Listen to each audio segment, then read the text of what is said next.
ശ്രദ്ധ കപൂറിന്റെ പ്രണയ വാർത്തകൾ. ശ്രദ്ധ കപൂറിന്റെ ഓക്കെ കൺമണി തിയേറ്ററുകളിൽ എത്തിക്കഴിഞ്ഞു. ശ്രദ്ധയെക്കുറിച്ച് നിരവധി ഗോസിപ്പുകളാണ് പ്രചരിക്കുന്നത്. ഇതിൽ ശ്രദ്ധയും അച്ഛൻ ശക്തി കപൂറും അസ്വസ്ഥരാണത്രേ.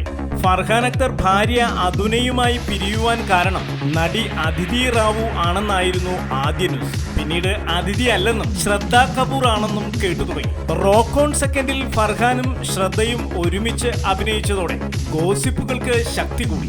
ഇതിനിടയിൽ ആദിത്യ റോയ് കപൂറുമായി ചേർത്തും ശ്രദ്ധയുടെ പേര് പറഞ്ഞു കേൾക്കുന്നുണ്ട്. ഇതിനിടയിൽ ഈ പ്രണയവാർത്തകളെ ചൊല്ലി അച്ഛൻ ശക്തി കപൂർ രോഷാകുലനായി മകൾ ശ്രദ്ധയെ മർദ്ദിച്ചുവെന്നും അത് ശുദ്ധ നുണയാണെന്ന് ശ്രദ്ധ വെളിപ്പെടുത്തുകയും ചെയ്തിരുന്നു. പക്ഷേ ശ്രദ്ധ ഇതിനൊക്കെ മറുപടിയായി പറയുന്നത് തനിക്ക് ആരോടും പ്രണയമില്ലെന്നാണ്.